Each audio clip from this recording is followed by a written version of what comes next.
How are you doing, Publius? Doing well, Maud. How are you? I'm doing very well. I see we have a few questions at the town hall chat. Would encourage others to drop them as well. I see some are typing. And maybe we can start with all the questions, starting with one that was more of an idea from Brian about pod options. And the thinking here, Publius, is what if we have options for pods? And it'll be something as the following. So a pod holder would sell an option to basically sell their pods, but wouldn't sell them outright. And then depending on the person who would buy that option would then have the option to exercise basically, that agreement and buy the pods or not. So similar to a stock, but basically for pods. Does this make sense? And if yes, what are your thoughts on it? So just to try to understand, because I hadn't been following the discussion, the thought is that if you have pods, that you would be able to sell covered calls? Yeah. Let's say I have 1,000 pods. So I would be like, I'm selling the option to sell those 1,000 pods at a certain price, and someone. You mean the option to buy those pods? Because Correct. you have the pods, right? So you're selling the option to buy them. So you're selling a call. You have the pods. You're selling a covered call. What's the question? Well, just the idea of having like a secondary market for pods on Beanstalk, basically. Well, the current pod marketplace is a secondary market. I guess what you're talking about now is a derivative market on top of the secondary market. At the end of the day, Beanstalk should have a wide variety of different derivatives built on top of it. There's no reason why typical call and put options contracts that are implemented in a generalized fashion on top of Beanstalk, there's no reason to think that won't be implemented at some point. It's probably not the highest value derivative to implement over the short term. In general, probably want to get like at least a futures market up and running first, or a variety of different futures markets that are dependent on either the minting schedule or some other parameters. And then once you have a futures market, then there can start to be sort of a yield curve that forms on top of Beanstalk. And then once you have a yield curve, I think then you can get into more sophisticated derivatives. But it's hard to think that calls and puts are the first thing that should be built at this point. But it certainly makes sense to build them at some point. Do you think Root would be the right place or one to build something like that? Well, can't speak on behalf of Root. I think that the way, as we understand it, that the Root markets are going to be implemented, it's probably possible to have the futures markets implemented on top of Root because it's being implemented in a sufficiently generalized fashion. But just talking out loud, before you get to options, you probably want a couple of other different markets as well on top of Beanstalk, like a money market, probably some sort of CDP system, probably a perpetual futures market, and then it might make sense to have more traditional options. But traditional options are not necessarily the most popular at this point. Okay. The follow-up then the question or from the discussion there is something that we might have touched on earlier, which is a different kind of pods with an expiry date. So the ones that we have right now are non-callable, or let's say they have no and they never expire. What if Beanstalk started issuing pods with an expiry date? When you say expiry, do you mean maturity? Well, it would be something such as, let's say, you would buy a pod or buy pods at a certain temperature or a certain interest rate that are meant to get paid, let's say, in the next 2 months. If Beanstalk doesn't mint within the next 2 months, then those pods expire and that's it. Well, there's something to be said for the fact that from Beanstalk's perspective, if people are willing to lend to it with a risk of not getting paid back at all, that's probably better for Beanstalk. But frankly, the core peg maintenance model requires that the first in, first out pod line is what most people want, and that model remains really strong, and don't necessarily think that it makes sense to add other types of pods to the field. That's probably a lot of additional complexity with unclear benefits to Beanstalk in the grand scheme of things. One of the things that makes Beanstalk really attractive to lend to is its credit worthiness and the fact that it will never default on pods, and therefore having pods that it would default on is probably going to hurt the long-term credit worthiness of Beanstalk. But it's hard to know without hearing more specific implementation details, but those would be like high-level thoughts. I agree there, especially that it will impact those bean mints that will be distributed there is going to impact or come out of something else. So it may impact the main pod line, or if you take it out from the silo, it will impact that as well.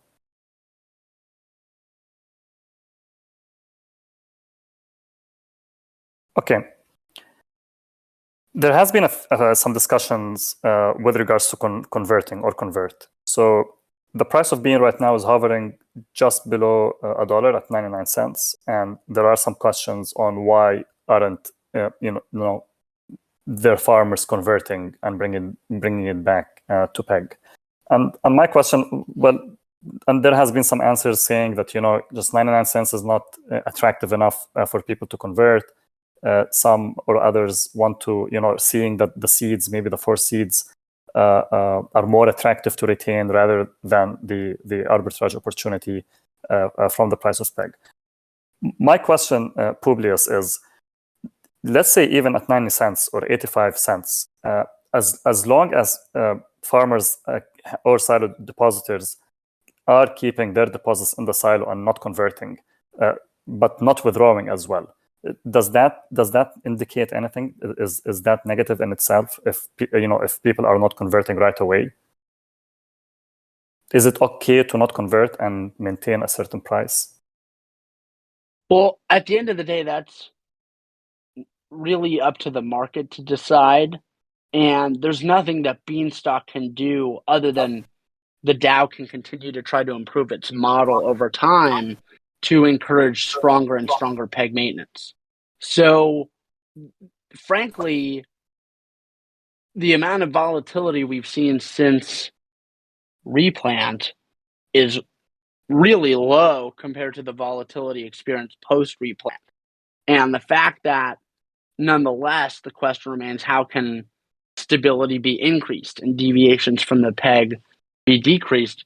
It's really positive, right? It means that this is a model that still has room to grow and to improve. And you pointed to, particularly with the seed disparity between LP and beans, one really clear place where over time the DAO can make improvements to the peg maintenance model to encourage even tighter peg maintenance.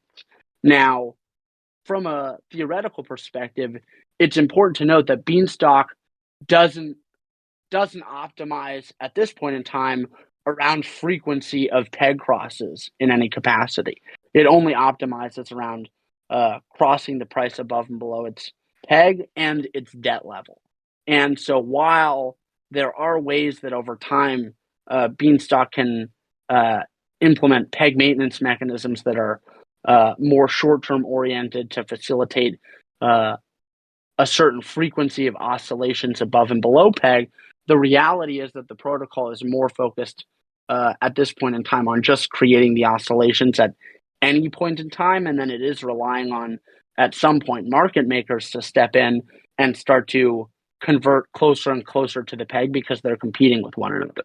So there is some question of price discovery around how low and how high will the price go in each oscillation above and below the peg before people start to convert. And that's an open question. So there is something to be said for Beanstalk can continue to refine its incentives around conversion, but there's nothing wrong from Beanstalk's perspective with it taking some time in order for there to be price discovery around conversions. Yes. Do you think Beanstalk will want to optimize with regards to the time it takes, for silo depositors to convert? Or this is part of, the market, as you said, the price discovery. So eventually you want to go back to peg, but you don't want to go back to peg immediately. So it's okay to stay at 90 cents for some time or 95 cents for some time until, the volatility takes effect. Well, similarly, Beanstalk doesn't optimize around volatility, right? It really only optimizes around price and debt level. And so there is a question of, with regards to the oscillations, what is an acceptable volatility and what is the acceptable time over which each oscillation happens or that volatility is realized? Those are unanswered questions at this point in time. And there is something to be said for the Beanstalk model should probably be upgraded to include some optimization around oscillation time and volatility of oscillations. But that is an optimization that's probably going to take a little bit of time to really think through. And particularly, there are still some optimizations to the model that are perhaps more important to get done first, like the demand for soy, or I guess the Dutch auction implementation in the field is what the right thing to call it is. So there's lots of things that can be done to further upgrade the peg maintenance model, the stock gauge system being another one. How the stock gauge system is implemented, that in particular could be optimized around volatility and the duration of oscillation, certainly. So something to think about as the systems are designed. Okay. The next question is from James, and maybe that's more of touching upon some of the discussions that has been going on with regards to the budget dip. And I'm going to read out his comment. So he says the quarterly budget talks are taken away from the great work the team is doing. I imagine that these budget discussions are going to get progressively worse until there are silo mints. I also imagine meeting quorum will be harder as many people will be checking out until there are more developments within Beanstalk, such as Wells and the markets from Root. Any thoughts on how to remedy or proactively address these issues? Well, first off, we kind of disagree that the talks around the budget or budgets are taking away from the work that the team is doing. We would argue that having a governance system whereby anyone that is receiving funding from the DAO is directly and regularly accountable to the DAO, that seems to be really important. And while it does seem like some people are throwing out things that are not the most constructive, and that's certainly, that's just the way things are, unfortunately, that not everyone is willing to be the most constructive. For the most part, people are pretty constructive. This is healthy. This is part of the process. And as the DAO currently is structured, there are multiple bodies that are currently working for the DAO. They each have slightly different structures to them. Beanstalk Farms and Beansprout being the two. And the discussions around budgets are very healthy. The DAO shouldn't be giving out beans willy-nilly, and general skepticism around, hey, what's all this being spent on? It's very important. It's very important. So perhaps some people that are being a little bit less constructive, they can try to be more constructive. That would be great. But otherwise, the discussion is healthy, we think. We did write a pretty long comment in the Beanstalk Farms budget proposal BIP channel, voicing some of our thoughts around the ability for Beanstalk to mint beans and some of people's comments in that channel. But with regards to Jam's comment around the reaching quorum and people checking out, that's something that it's an open question around what voter participation looks like. Historically, voter participation has been very good. One thing we've typically been against is delegation, but upon doing a little bit more research into governance, it seems like there's nothing you can really do to stop delegation in practice.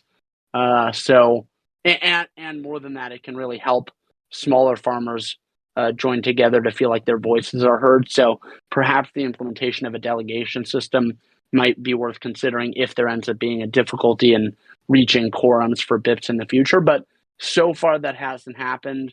We'll see what the next couple of BIPs look like. There's some technical BIPs, some budget BIP. There's a one BIP 24 is hopefully going to be proposed in the next 24 hours.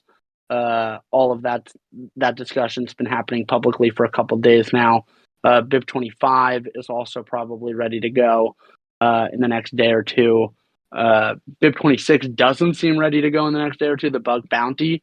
But after speaking with Mr. Manifold, it does seem like there may be a bean sprout budget BIP happening as well in the next couple of days. So we'll see what collectively, I guess, we'll see what voter participation looks like on all of those BIPs and go from there. But don't necessarily think that it's a problem that there are high frictions around changing Beanstalk or minting beans to fund things. In fact, it's probably a very good thing that it's high friction to try to change Beanstalk. And I dropped the your comment in the budget discussion at the town hall chat. So for listeners, if you would like to read it, it's linked there. And Publius, I wanted to touch a little bit more about that. Given that, so you mentioned when is it appropriate for the DAO, to mint beans and pay contributors. And you are the founder, you are a contributor with Beanstalk, but you are an unpaid, let's say, contributor. There are many, let's say, criticisms that could be given towards, how and when contributors are paid. So for starters, it was, let's not pay contributors in pods, for example. Then let's not pay contributors when the protocol is paused. And this is something that really came out from the contributors. It wasn't mentioned by, the community. Then let's not pay contributors when there are no mints. Maybe in the future, it would be like, why pay contributors when there are mints, given that, the protocol is already running? So why do we need contributors to be paid then? When do you think it's appropriate to pay contributors, and when is it not? So at the end of the day, it is up to the DAO to figure out a process to evaluate when it makes sense to spend beans and when it doesn't. From a theoretical perspective, and we wrote a little bit about this in the channel, there are theoretically multiple stable equilibria with the bean price at $1 with different total bean supplies. And what that means is that, or perhaps better than bean supplies, the better way to say it is demand for beans, although they're obviously related. The point being that it is possible for the DAO to mint beans and spend those beans effectively, such that even if those beans that are paid to contributors are to some extent sold and it creates short-term net supply for beans, there is the potential for value creation that creates utility for beans or some other value that ends up creating demand for beans. And particularly at this early stage where there's a ton of development to be done to get to the point where there's a full open source tech stack and a relatively complete base Beanstalk layer, as well as some key derivatives and primitives built on top of it, as has been discussed already in this class. It probably does make sense for the DAO to continue to mint beans to fund or accelerate the funding of development of Beanstalk. One of the we many months ago, this is probably almost a year ago at this point, spent a lot of time trying to spin up Beanstalk farms and Beansprout and attract a wide variety of contributors to come work on Beanstalk through these two different organizations. And we're very intent on making sure that it was through these organizations and not directly through the DAO, such that there is some separation of church and state between the DAO and these various contribution groups. And the hope is that if people that are part of the DAO or part of the Beanstalk community or Bean economy feel like they should be entitled to or can create value for the DAO in some way and are not being included or considered in the current processes that exist in the various organizations that the DAO does fund, that anyone can, in a totally permissionless way, propose a BIP to create their own organizations and ask for funding from the DAO. So currently there are two different organizations with pretty radically different funding mechanisms and designs in order to encourage totally different types of contributions to Beanstalk. And both seem to be working very well to create value.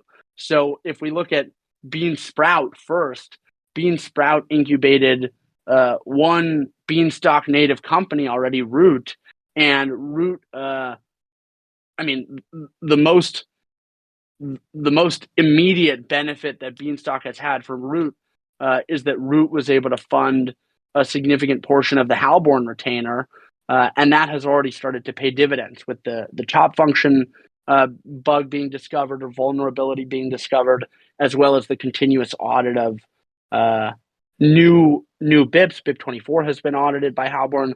The pod marketplace V2 is being audited by Halborn, and that was a symbiotic relationship between the DAO and Root that was facilitated by Beansprout.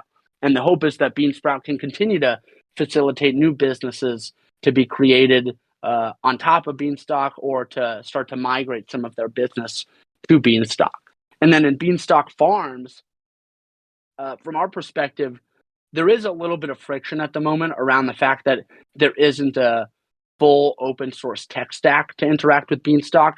If you look at the backend in particular, Beansprout has been able to attract Root to build on top of Beanstalk on the backend, both submitting a BIP to upgrade Beanstalk and working on contracts on top of Beanstalk.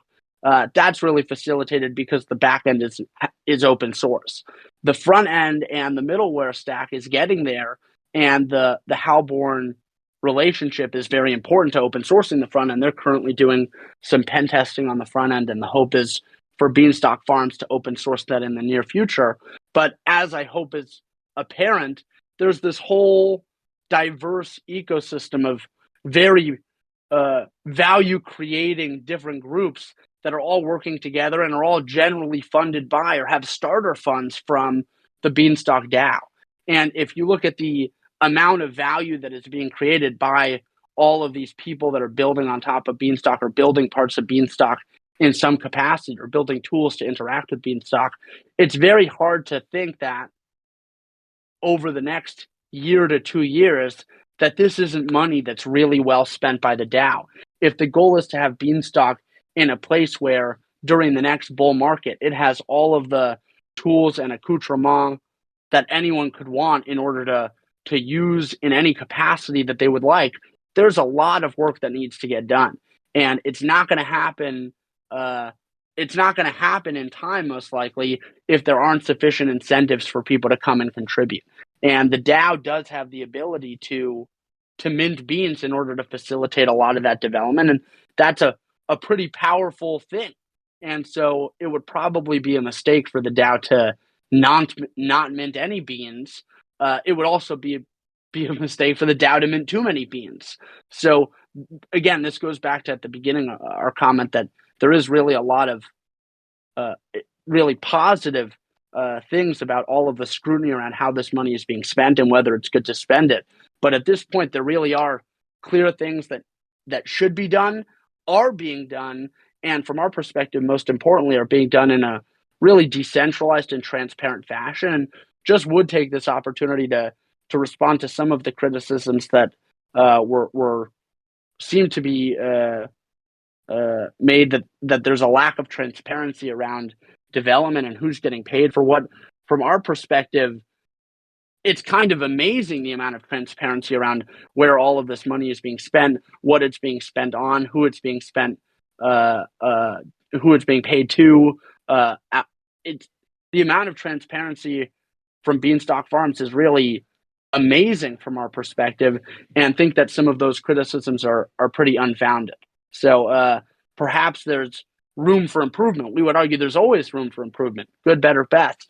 But think that the accusations that there's some opacity or deliberate opacity, think that's probably not fair. So there's a lot that can be done in general to improve these processes that the DAO has to fund various development projects, but do want to just extend some kudos to the current contributors for all of their transparency. One other thing that there seems to be a bit of confusion on it is, what is the DAO? And you've mentioned that in the comments, saying that Beanstalk Farms is not a DAO. There has been a few comments as well with the thinking that there are a few, let's say, like insiders or a few maybe contributors who control the DAO, and then they basically pass the votes. And the liking was that if you're a fund manager and you're managing the funds of some people, you choose how to spend that money. Is that a correct characterization, where the DAO is managing the fund of others, when it is the opposite, that the customers, or let's say the case stockholders, are literally the DAO, they are the voters? So frankly, think that characterization it's unfair for a variety of reasons. A hedge fund is a fiduciary of other people's capital, whereas, and even if some of that capital may be their own, in most cases there's some fiduciary responsibility for other people's capital. In this case, the DAO is the people. It's their own capital, meaning there is no separation between the people whose capital it is and the ability to participate in governance. So if anyone has capital in the system, if anyone has deposited value in the system, they are a part of the DAO and they can participate in its governance. So think that in general, it's not, the concept of a hedge fund managing other people's money is not the right analogy at all. Now, the concept of is the DAO run by insiders, frankly, think that that's the idea that's suggested is not surprising. In general, if you look at the history of cryptocurrencies, the vast majority of them have had mint schedules such that they are controlled by a select few individuals in perpetuity. One of the things that Beanstalk has always done differently is that it's been designed to have as low an ownership concentration as possible. And the result is that, for better or worse, as far as we know, there is no individual or any even group of individuals that have anything close to a majority of stock at this point. And so it really is, to the best of our knowledge, Beanstalk is not governed by a select few set of individuals, and there is a real decentralized governance process happening here. Again, we may be totally ignorant. There may be some group of people that have a ton of stock and we don't know about it. Participation in Beanstalk is pseudonymous through wallets, and we don't know who owns most of the wallets, so we could be totally ignorant. But without some sort of, people are going to say what they're going to say, but think that the concept that Beanstalk is controlled by insiders is kind of ridiculous. The idea that Beanstalk Farms is controlled by insiders is, of course, accurate. There are 4 people that have proposals that were each approved by the DAO to have the ability to hire members of Beanstalk Farms and to work for the DAO through Beanstalk Farms. So it makes a ton of sense that Beanstalk Farms itself is somewhat controlled by insiders, because in order to do anything in particular, you need some some level of centralization and accountability. So the way Beanstalk Farms is currently structured, each of those four people are directly accountable to the DAO, and they have the ability to hire people, and those people report to those four people directly, and then those four people report directly to the DAO. So there is reporting, but there is also very clear control of the budgets, and there's only really quarterly accounting of those budgets. So to a large extent, there is Beanstalk Farms is controlled by insiders, and that's on purpose. And if we go back to what we were talking about before, the separation between the DAO and Beanstalk Farms is essential, such that if you want to come work on Beanstalk and you don't want to be a part of Beanstalk Farms or a part of Beansprout, you want to create your own organization and you want starter funds, go propose a BIP. This is a decentralized community and everyone's welcome. So this has been really carefully designed over the past year plus by a wide variety of contributors and us in order to try to make this as open and permissionless a development environment as possible. And as you've mentioned, that the centralized, let's say, Beanstalk Farms answers and is accountable to the DAO. Maybe to close this topic, Silo Chad, who is a BFCP member, wrote a relatively detailed message that highlights what all of the engineering team are working on. Okay, the next question comes from Bacchus, and he asks, given the longer time horizon for the well implementation, has there been any discussion about using a Uniswap Bean ETH pool in the meantime? And he asks, what are the pros and cons of such an idea? At least on our end, there hasn't been any discussion about that. We don't think that's a good use of our time. We're heavily focused on implementing the wells as soon as possible and think that getting the Beanstalk native well design done properly will then facilitate the rollout of potentially a wide variety of different liquidity pools with beans trading against different assets to now pivot at least our time to work on the Bean ETH Uniswap pool. We think that would be a pretty heavy distraction and would be a non-trivial task. And it's probably not going to really make a difference in terms of when the Bean ETH pool is launched. Maybe a couple of weeks or a month or two at the most. But at this point, don't think that there's a lot of benefit to Beanstalk in doing things halfway or doing really intermediate steps like this where it's short term and then there's going to be significant friction around switching, and it just seems like a total distraction. So from our perspective, not a good use of time. Obviously, because Beanstalk is open source, if anyone wanted to deploy a Bean ETH pool and propose a BIP to whitelist the LP token, they could do so. There would also most likely need to be code written to facilitate converts between the Bean ETH LP tokens and Beans. But if anyone can do that, so if someone felt strongly that was a feature that they'd like, as always, they can go ahead and do that. But at least on our end, haven't thought that that's a good use of time. And as far as we know it, neither Beanstalk Farms nor Root is working on a Bean ETH pool at this point. So that's the current status. Bacchus then asks as well if there is any intention to implement a curve gauge for the 3-curve pool or seek bribes, for the whole curve ecosystem. Not at this point in time on this end, but again, that's something that anyone can kind of lead a campaign to do, and this is a relatively permissionless environment, so anyone can make that proposal as well.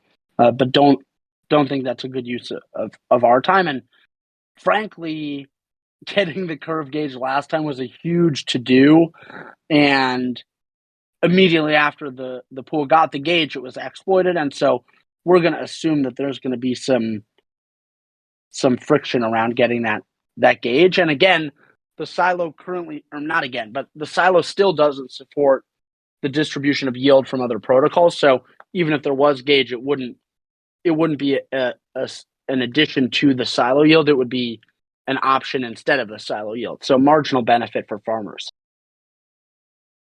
Also, that the intention is to move away from the curve pool into the well. So that'll be a shorter proposal or thinking, unless there are others who would like to have a curve pool. Yeah. All right.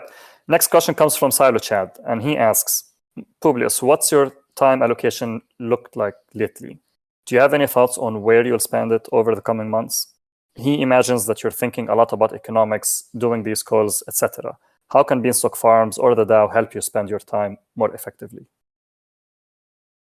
So from our perspective, we really view our role as trying to make it such that Publius doesn't need to exist, and there's no dependency or reliance or need for Publius whatsoever. And so to some extent, what that consists of is trying to really empower all of the current contributors and new potential contributors to be able to build on top of Beanstalk. We're trying to really think about what does not a finished product of Beanstalk, but what does maybe like an MVP of derivatives and functionality and features that you need to have implemented on top of Beanstalk in the silo, such that there is some sort of self-perpetuating process that starts to take place. And more than just the things themselves, how can we operate in such a fashion that other people feel empowered to go build all of those things? So if anything, we're really trying to figure out how can we better document what we have in mind or what we think and what things might look like in their close to final product as we envision it. And obviously it's up to the DAO to figure out what makes sense to implement, but there's probably over the next year, as we've been talking about throughout this class, a series of different protocols and derivatives that should be built directly on top of Beanstalk or as close to Beanstalk as possible, such that when businesses and real economic activity start to happen on top of Beanstalk, there's a wide variety of derivatives available for these businesses to get exactly the exposures that they want. Because the reality is, if you're running a sophisticated business, you're going to have a sophisticated treasury management function. And having access to all of the necessary derivatives such that you can really customize what your exposure looks like of your treasury, that's going to be an important part of facilitating real world adoption between businesses and Beanstalk. So what does that look like exactly? Still trying to figure it out. What is our role in that process? We're trying to have as minimal a role in that process as possible while recognizing that there is a lot of work to do, and there's nothing we'd rather be doing than working on Beanstalk. And so we're really just trying to figure out how to be the most high leverage contributors that we can to Beanstalk. I think that in the short term, the implementation of a couple of features like the wells with on-chain oracles and a generalized pipeline, those are a couple of things that we're pretty excited about implementing or working on that we think are going to be high leverage. And then also just trying to help new developers and new contributors or people that have been working on Beanstalk for a while but are still getting to the point where they feel comfortable building all of their own stuff. We're really just trying to empower everyone else to come build on top of Beanstalk. And that means strong documentation. That means a wide variety of different derivatives and stuff built on top of Beanstalk. And then obviously that means a strong peg maintenance model. And we also are spending some time trying to figure out the on-chain governance. So lots of different stuff to be done, particularly around documentation. And historically, we've spent an immense amount of our time working on documentation, particularly the white paper, and think that making sure that there are all of the resources available such that people can come in and start to really build on Beanstalk without needing to ever talk to Publius or ever talking to anybody potentially, that's really something to work towards. So Hopefully that's helpful, but in general, still probably spending a good amount of our day-to-day on calls with all of the contributors and just trying to answer questions and make sure everyone has all of the resources that they need such that they feel empowered to continue to work on Beanstalk as effectively as they can. Invaluable guidance, either actively or through documentation that directs them. Bacchus asks, and I'm not sure if I'm pronouncing your name correctly, so please correct me if I'm not. And he asks if it would make sense to rebalance seeds for the unripe assets. So we remove, the 4 seeds or 2 seeds with the unripe assets to remove the friction when it comes to conversion. It would require a BIP, but that's actually a great idea. Perhaps, it's hard to. You can the simplest implementation would really just to either be to make them the same seeds, or to make them much closer together, and that may actually be just a great idea, and that wouldn't require any sophisticated upgrades to the stock system or anything like that. That's a very interesting idea. Well, glad this was brought up. All right, the next one comes from ETH Wallet. And he asks if you could justify why. He says engineering staff, but maybe we can talk about all contributors in general. So why do contributors today are getting paid almost twice as much as they did pre-exploit? And he asks, did something change before and after the exploit? Do you think now that you paying much more contributors will help to keep them in the project or work better? I'm happy to answer that, Publius, but feel free to answer it if you would like to. No, I was just going to say, not sure we're the right people to answer that. Again, Beanstalk Farms is its own organization. The thinking behind the extra pay is that Beanstalk Farms is now a leaner organization. So even if you look into the overall budget, Beanstalk Farms is now running on a smaller budget pre-exploit. And with a smaller team. So while the contributors may be paid more than they did before, the overall budget is lower, if that makes sense, ETH Wallet. Jams also touches upon that earlier contributors were able to be paid in pods, and now they don't have that option.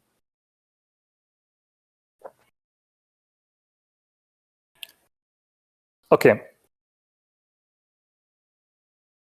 Let's go to a question from Canadian Bennett, and it's more of wanting your thoughts on an article by Vitalik Publius that they dropped it last week. And Canadian Bennett asked the question last week, but the article had just been posted then.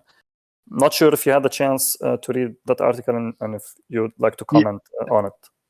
Yeah, did my homework to be able to talk about this. If you had any specifics, or if you wanted, could just talk a little bit about it. But happy to answer specific questions as well. Sure thing. Maybe I can just start with the overall idea of the paper of the blog post and just go through some of your thoughts on it. And I will summarize it and correct me, Publius, if I missed any points on it. And the general thinking or theme of the blog post is that DAOs are not corporations, or the difference between governance between corporations and, let's say, DAOs or governments. And Vitalik starts this question or the blog post with the idea or the thought of when there's a choice to be made between two choices, so A and B, and he summarizes it or splits them between concave and convex decisions. And the thinking is that when there are two choices to be made, do you want to have a compromise? So is it something in between A and B, or is it a coin flip where it's either A or B? And then he gives some examples on what might be concave and what might be convex. So, for example, during the pandemic, it didn't make sense to have something in between. We either all had to, follow certain rules or none at all. But in between isn't something that is productive. While on the other hand, having something like funding public goods or tax rates, it doesn't make sense to either go 0 or 100. Something in between is more productive. And then he likens that to how governments and corporations work, and he gives his opinion on where he thinks DAOs fit in between. And he thinks that DAOs could be either, depending on what is the answer that they are trying or the problem that they are trying to solve. Does that sound like a good summary, Publius? And what do you think about that? Generally sounds correct. As a summary, we would say that there seem to be both concave and convex problems that are currently presented to the DAO, and therefore it may make sense as an on-chain governance solution is re-implemented for the different problems that face the DAO to be broken down, and the different implementation or the different governance implementations that may exist collectively as a single implementation are different depending on the type of decision or problem that the DAO faces. So an example of a concave problem may be the amount of seeds per BDV for a given asset compared to other assets. And it's probably best that the DAO collectively isn't making a binary decision, even though, as we just talked about, it may make sense to, as a one-off, change the seeds for the unripe beans. If you think about the gauge system as a whole, it probably makes sense for some sort of continuous gauge voting process to happen, where there's the voting is considered in more of a concave way, where everyone's votes are averaged together, and the gauge on any given asset is the result of an average of votes.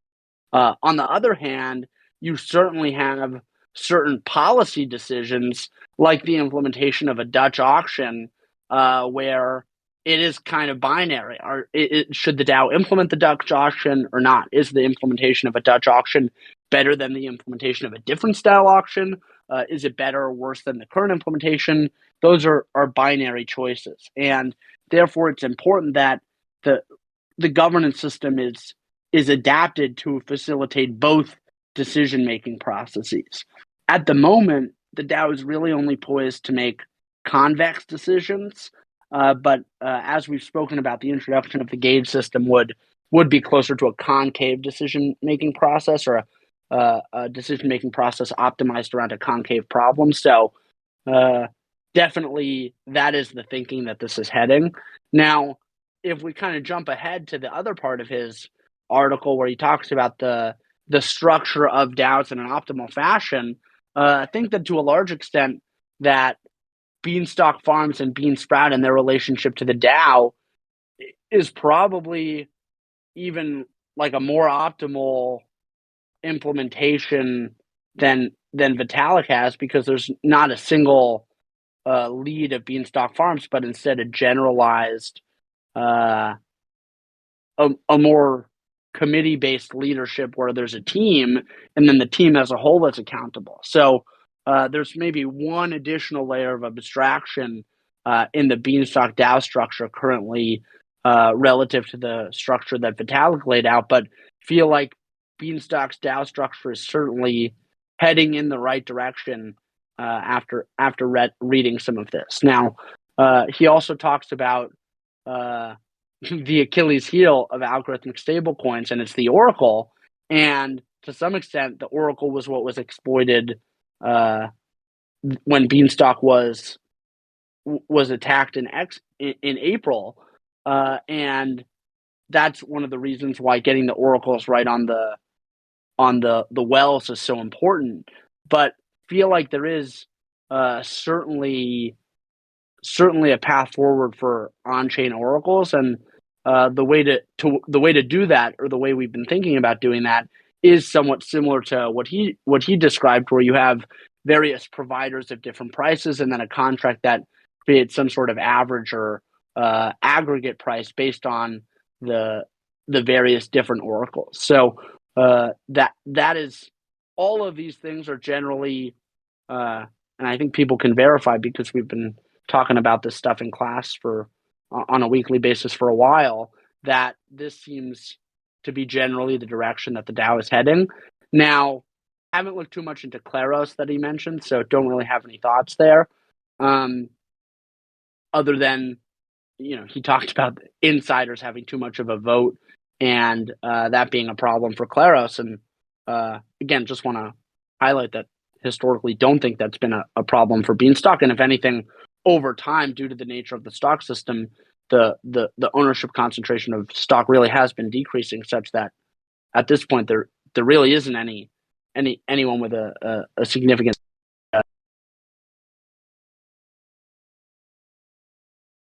All right.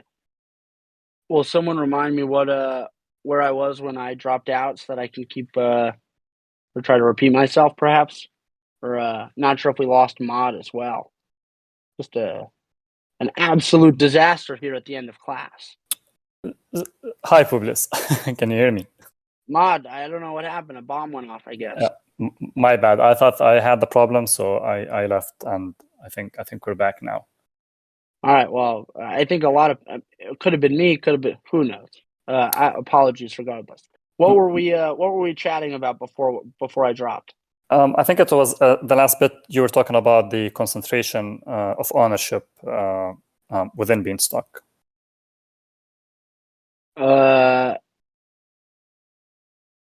Yes. So if you look at, he just talked a little bit about Kleros in his article, how there was one dev that had 25% stake. I think at this point, Beanstalk is well past that level of decentralization or ownership concentration, and certainly no single dev has a 25% stake to our knowledge, or no stockholder or no individual. So that's obviously a problem if you're going to have a decentralized court system or a decentralized governance system, and think that that's one of the powers of the stock system. The other thing we were talking about during our minute or two of blackout before was about the optimism retroactive funding that he talks about in the article. And in particular, think that it's much better to pay proactively or at least to approve grants for things proactively. And then once the grants are, whatever the grant specifies has been built, to pay them for building it, right? There needs to be some appraisal of what value there is for work that is going to be done in advance. Think that it's a lot less meaningful for builders to pay them after the fact, after they've already built it and demonstrated product market fit. It's like, thanks, but at this point, there's no need for a grant. Like, there's already product market fit.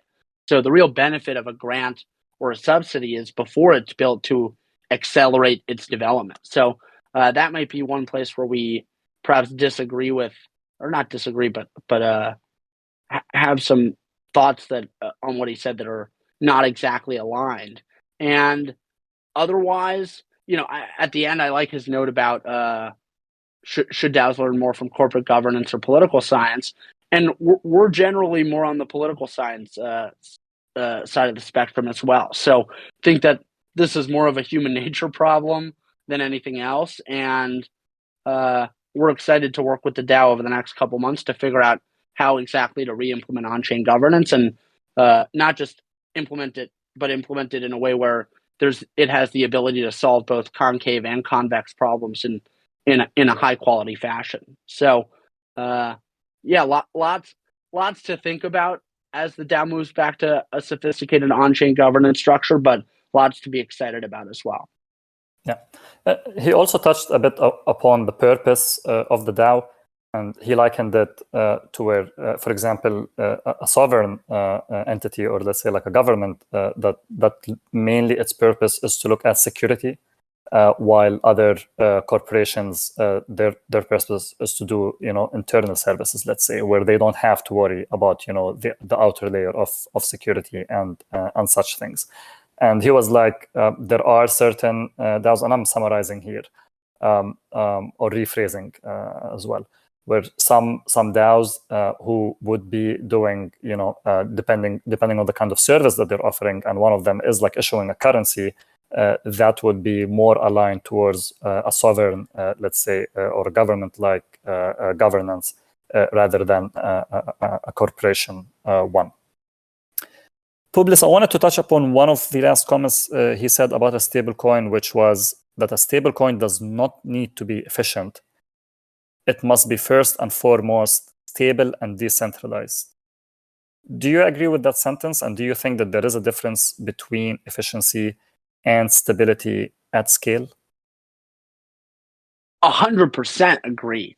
If you look at convertibility, that's primarily the main feature there, where there's some loss in efficiency or stability, but a major gain in the overall sustainability of the system. So Beanstalk very explicitly makes a trade-off around short-term volatility in favor of long-term stability, and think that Vitalik's comments are generally pretty aligned with that.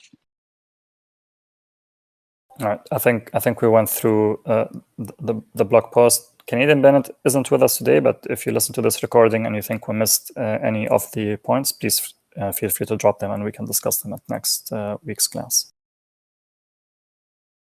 Okay, we're at the top of the hour. We have 1 minute left. We can leave that maybe if anyone else has some thoughts or a last question to ask.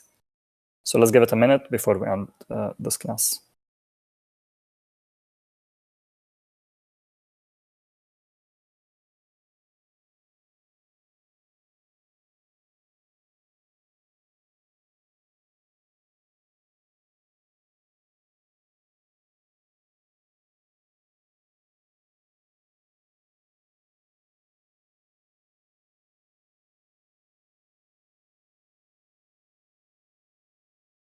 All right. Thank you, everyone, for joining us this week. And Publius, as always, thank you for taking the time to answer all of these questions, and see you next week. Thanks, Mod.